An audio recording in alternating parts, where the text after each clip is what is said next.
Welcome into the FF Strategy, where today we'll be breaking down the all-important running back position from a Dynasty PPR perspective.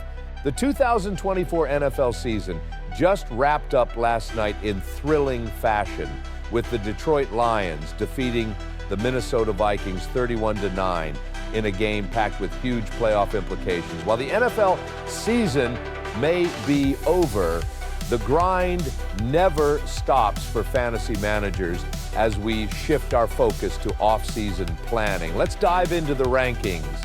Let's dive into the S tier, where we find the absolute elite running backs. These are the guys you build your dynasty team around. Bijan has already established himself as one of the best backs in the league. In just 2 seasons, he's racked up 2,172 rushing yards and 19 touchdowns, averaging almost 68 yards per game. His consistency and versatility make him the gold standard at the position. My only regret is that I don't have more shares in my dynasty leagues. Jahmyr Gibbs has been electric for the Lions.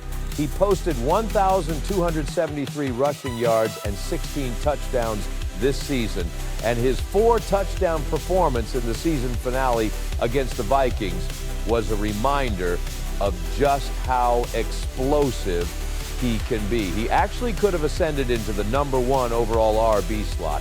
I couldn't blame anyone if they wanted to move him there.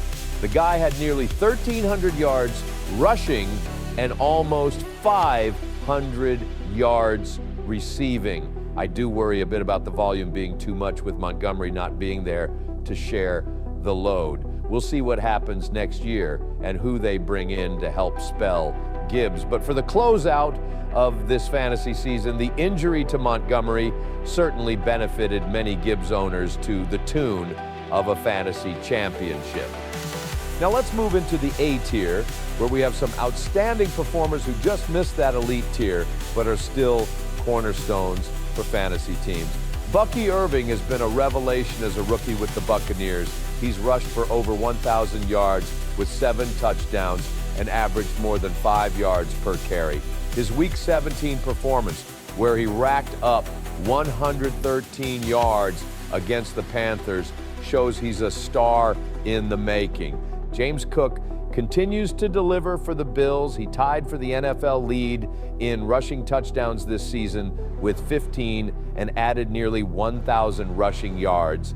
While he was surprisingly snubbed from the Pro Bowl, his consistency and dual threat ability make him an excellent PPR option. I do worry a bit about the lack of volume, but nonetheless, he's been extremely efficient.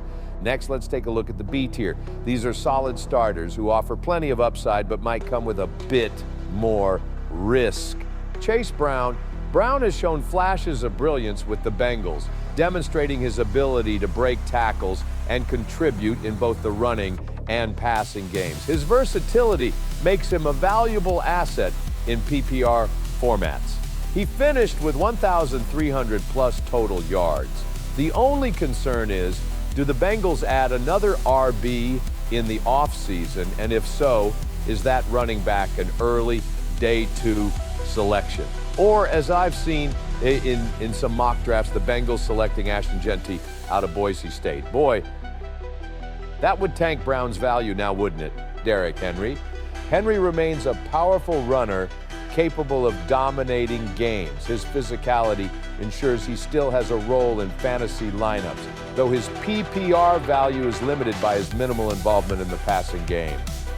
I personally cannot believe what I've seen from Henry this season. I thought he was done. So kudos to him for putting up 1,900 plus rushing yards and 16 touchdowns. I can't believe I just said that. Truly impressive numbers from Henry.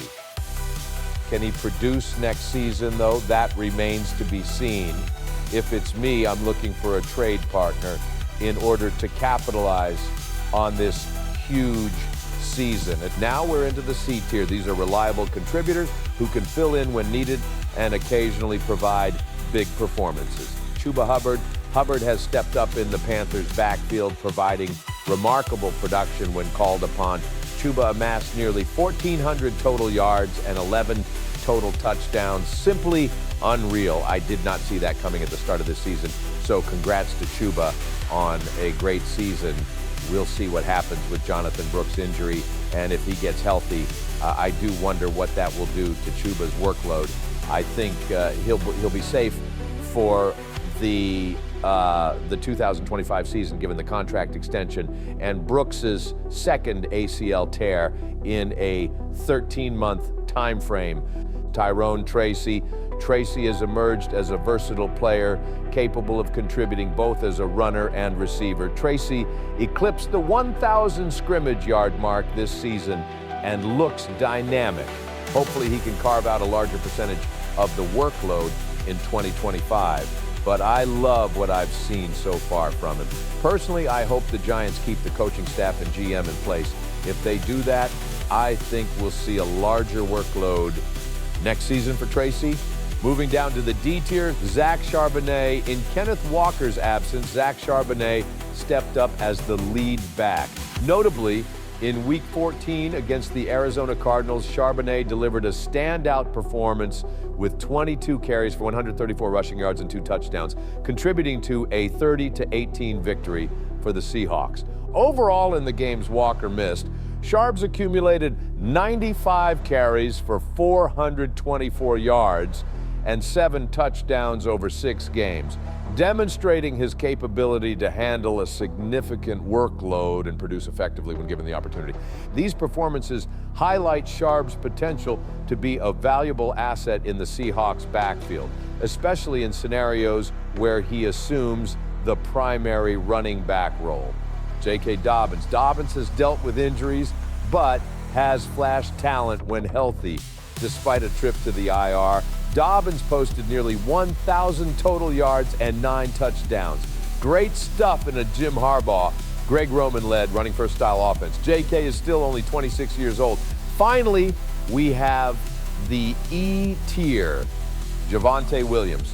Williams has shown promise with his powerful running style. However, his fantasy value is currently tempered by a crowded backfield and questions about his role. Not to mention, he's in the final year of his rookie contract. Some rumors and buzz suggest he may be on his way out to a team like the Raiders or Vikings. We'll see. If that happens, it could be a boon to his fantasy value. Isaac Guerendo's exceptional athleticism is highlighted by his relative athletic score of 9.99 out of 10, one of the highest ever recorded for a running back. This elite score reflects his impressive performance at the NFL Combine, where he ran a 4.33 40-yard dash, achieved a 41.5-inch vertical jump, and a 10-foot 9-inch broad jump. His combination of size, speed, and explosiveness makes him a compelling prospect with significant upside. In the 2024 season, Guerendo stepped up in a big way for the 49ers, filling in for an injured Christian McCaffrey and Jordan Mason. He recorded 755 rushing yards and 8 touchdowns over 9 games as a starter, showcasing his ability to handle a significant workload and thrive under pressure. Given the productivity of any running back in a Kyle Shanahan-led offense, Guerendo's situation makes him an even more intriguing fantasy asset heading into the offseason. And that wraps up the running back tiers from a PPR perspective. Use these insights to guide your offseason strategy and build a championship caliber roster. Stay tuned to the FF Strategy for more rankings and fantasy football content. Please be sure to like and subscribe.